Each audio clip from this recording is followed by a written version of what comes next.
Au nom d'Allah, le tout miséricordieux, le très miséricordieux. Alif, Lam, Mim.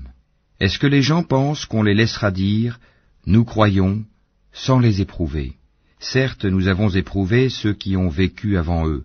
Ainsi, Allah connaît ceux qui disent la vérité et ceux qui mentent. Ou bien ceux qui commettent des méfaits comptent-ils pouvoir nous échapper? Comme leur jugement est mauvais. Celui qui espère rencontrer Allah, le terme fixé par Allah va certainement venir.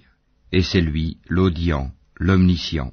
Et quiconque lutte, ne lutte que pour lui-même, car Allah peut se passer de tout l'univers. Et quant à ceux qui croient et font de bonnes œuvres, nous leur effacerons leurs méfaits, et nous les rétribuerons de la meilleure récompense pour ce qu'ils auront accompli. Et nous avons enjoint à l'homme de bien traiter ses pères et mères, et si ceux-ci te forcent à m'associer, ce dont tu n'as aucun savoir, alors ne leur obéis pas. Vers moi est votre retour, et alors je vous informerai de ce que vous faisiez. Et quant à ceux qui croient et font de bonnes œuvres, nous les ferons certainement entrer parmi les gens de bien. Parmi les gens, il en est qui disent « Nous croyons en Allah ». Puis, si on les fait souffrir pour la cause d'Allah, ils considèrent l'épreuve de la part des hommes comme un châtiment d'Allah. Or, s'il vient du secours de ton Seigneur, ils diront, certes, « Nous étions avec vous ». Allah n'est-il pas le meilleur à savoir ce qu'il y a dans les poitrines de tout le monde? Allah connaît parfaitement les croyants et connaît parfaitement les hypocrites. Et ceux qui ne croient pas disent à ceux qui croient, « Suivez notre sentier, et que nous supportions vos fautes. » Mais ils ne supporteront rien de leurs fautes. En vérité, ce sont des menteurs. Et très certainement, ils porteront leur fardeau et d'autres fardeaux en plus de leur propre fardeau, et ils seront interrogés, le jour de la résurrection, sur ce qu'ils inventaient. Et en effet, nous avons envoyé Noé vers son peuple, il demeura parmi eux 1000 ans, moins 50 années, puis le déluge les emporta, alors qu'ils étaient injustes. Puis nous le sauvâmes, lui et les gens de l'arche, et nous en fîmes un avertissement pour l'univers. Et Abraham, quand il dit à son peuple, « Adorez Allah et craignez-le », cela vous est bien meilleur si vous saviez. Vous n'adorez que des idoles en dehors d'Allah et vous forgez un mensonge. Ceux que vous adorez en dehors d'Allah ne possèdent aucun moyen pour vous procurer nourriture. Recherchez votre subsistance auprès d'Allah, adorez-le et soyez-lui reconnaissants. C'est à lui que vous serez ramenés. Et si vous criez au mensonge, d'autres nations avant vous ont aussi traité leurs prophètes de menteurs. Aux messagers, cependant, n'incombe que la transmission claire. Ne voit-il pas comment Allah commence la création puis la refait? Cela est facile pour Allah. Dis, parcourez la terre et voyez comment il a commencé la création, puis comment Allah crée la génération ultime, car Allah est omnipotent. Il châtie qui il veut et fait miséricorde à qui il veut, et c'est vers lui que vous serez ramenés. Et vous ne pourrez vous opposer à sa puissance ni sur terre ni au ciel, et il n'y a pas pour vous, en dehors d'Allah, ni allié, ni secoureur. Et ceux qui ne croient pas au verset d'Allah et à sa rencontre, désespèrent de ma miséricorde, et ceux-là auront un châtiment douloureux. Son peuple ne fit d'autre réponse que « Tuez-le ou brûlez-le », mais Allah le sauva du feu, c'est bien là des signes pour des gens qui croient. Et Abraham dit, « En effet, c'est pour cimenter des liens entre vous-mêmes dans la vie présente que vous avez adopté des idoles en dehors d'Allah.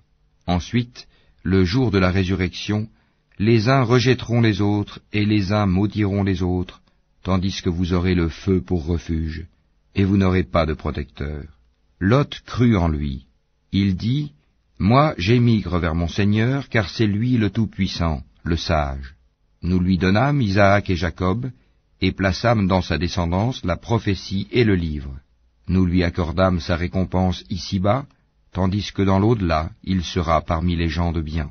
Et Lot, quand il dit à son peuple, « Vraiment vous commettez la turpitude où nul dans l'univers ne vous a précédé, aurez-vous commerce charnel avec des mâles? Pratiquerez-vous le brigandage? Commettrez-vous le blâmable dans votre assemblée ?» Mais son peuple ne fit d'autre réponse que « Fais que le châtiment d'Allah nous vienne si tu es du nombre des véridiques. » Il dit, Seigneur, donne-moi victoire sur ce peuple de corrupteurs. Et quand nos anges apportèrent à Abraham la bonne annonce, ils dirent, Nous allons anéantir les habitants de cette cité, car ses habitants sont injustes. Il dit, Mais Lot s'y trouve. Ils dirent, Nous savons parfaitement qui y habite. Nous le sauverons certainement, lui et sa famille, excepté sa femme qui sera parmi ceux qui périront. Et quand nos anges vinrent à Lot, il fut affligé pour eux et se sentit incapable de les protéger. Ils lui dirent, Ne crains rien et ne t'afflige pas, nous te sauverons ainsi que ta famille, excepté ta femme qui sera parmi ceux qui périront. Nous ferons tomber du ciel un châtiment sur les habitants de cette cité, pour leur perversité. Et certainement, nous avons laissé des ruines de cette cité un signe d'avertissement évident pour des gens qui comprennent. De même, au Madian, nous envoyâmes leur frère Souaïb, qui leur dit, Ô mon peuple, adorez Allah et attendez-vous au jour dernier, et ne semez pas la corruption sur terre. Mais ils le traitèrent de menteur, le cataclysme les saisit, et au matin, ils gisaient sans vie dans leur demeure. De même, nous anéantîmes les Ahad et les Tamoud. Vous le voyez clairement à travers leurs habitations. Le diable, cependant, leur avait embelli leurs actions, au point de les repousser loin du sentier. Ils étaient pourtant invités à être clairvoyants. De même, nous détruisîmes Corée, Pharaon et Haman, alors que Moïse leur apporta des preuves. Ils s'enorgueillirent sur terre, et ils n'ont pas pu nous échapper. Nous saisîmes donc chacun pour son péché. Il y en eut sur qui nous envoyâmes un ouragan, il y en eut que le cri saisit, il y en eut que nous fîmes engloutir par la terre, et il y en eut que nous noyâmes. Cependant, Allah n'est pas tel à leur faire du tort, mais ils ont fait du tort à eux-mêmes. Ceux qui ont pris des protecteurs en dehors d'Allah ressemblent à l'araignée qui s'est donné maison. Or la maison la plus fragile est celle de l'araignée. Si seulement ils savaient. Allah connaît toutes choses qu'ils invoquent en dehors de lui, et c'est lui le Tout-Puissant, le Sage. Telles sont les paraboles que nous citons aux gens, cependant seuls les savants les comprennent. C'est pour une juste raison qu'Allah a créé les cieux et la terre. Voilà bien là une preuve pour les croyants. Récite ce qui t'est révélé du livre, et accomplis la salate. En vérité, la salate préserve de la turpitude et du blâmable. Le rappel d'Allah est certes ce qu'il y a de plus grand, et Allah sait ce que vous faites. Et ne discutez que de la meilleure façon avec les gens du livre, sauf ceux d'entre eux qui sont injustes. Et dites, nous croyons en ce qu'on a fait descendre vers nous et descendre vers vous, tandis que notre Dieu et votre Dieu est le même, et c'est à lui que nous nous soumettons. C'est ainsi que nous t'avons fait descendre le livre, le Coran. Ceux à qui nous avons donné le livre y croient, et parmi ceux-ci, il en est qui y croient. Seuls les mécréants renient nos versets. Et avant cela, tu ne récitais aucun livre et tu n'en écrivais aucun de ta main droite. Sinon, ceux qui nient la vérité auraient eu des doutes. Il consiste plutôt en des versets évidents, préservés dans les poitrines de ceux à qui le savoir a été donné. Et seuls les injustes renient nos versets. Et ils dirent, pourquoi n'a-t-on pas fait descendre sur lui des prodiges de la part de son Seigneur? Dis, les prodiges sont auprès d'Allah, moi je ne suis qu'un avertisseur bien clair. Ne leur suffit-il donc point que nous ayons fait descendre sur toi le livre et qu'il leur soit récité? Il y a assurément là une miséricorde et un rappel pour des gens qui croient. Dis, Allah suffit comme témoin entre moi et vous, il sait ce qui est dans les cieux et la terre. Et quant à ceux qui croient au faux et ne croient pas en Allah, ceux-là seront les perdants. Et ils te demandent de hâter la venue du châtiment. S'il n'y avait pas eu un terme fixé, le châtiment leur serait certes venu, et assurément il leur viendra soudain, sans qu'ils en aient conscience. Ils te demandent de hâter la venue du châtiment, tandis que l'enfer cerne les mécréants de toutes parts. Le jour où le châtiment les enveloppera d'en haut et sous leurs pieds, il leur dira, goûtez à ce que vous faisiez. Ô mes serviteurs qui avez cru, ma terre est bien vaste, adorez-moi donc. Toute âme goûtera la mort, ensuite c'est vers nous que vous serez ramenés. Et quant à ceux qui croient et accomplissent de bonnes œuvres, Nous les installerons certes à l'étage dans le paradis sous lequel coulent les ruisseaux, pour y demeurer éternellement. Quelle belle récompense que celle de ceux qui font le bien, qui endurent et placent leur confiance en leur Seigneur. Que de bêtes ne se chargent point de leur propre nourriture.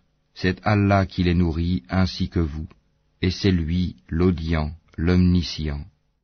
Si tu leur demandes qui a créé les cieux et la terre et assujetti le soleil et la lune, ils diront très certainement Allah. Comment se fait-il qu'ensuite ils se détournent du chemin droit? Allah dispense largement ou restreint ses dons à qui il veut parmi ses serviteurs. Certes, Allah est omniscient.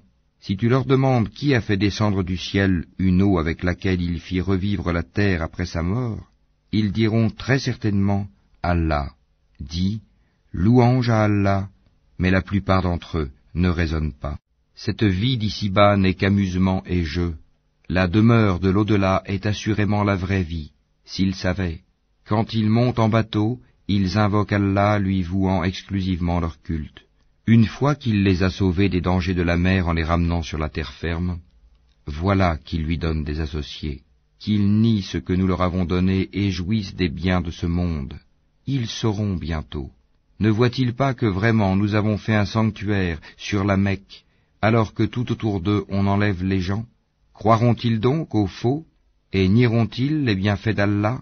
Et quel pire injuste que celui qui invente un mensonge contre Allah ou qui dément la vérité quand elle lui parvient.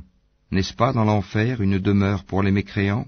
Et quant à ceux qui luttent pour notre cause, nous les guiderons, certes, sur nos sentiers. Allah est en vérité avec les bienfaisants.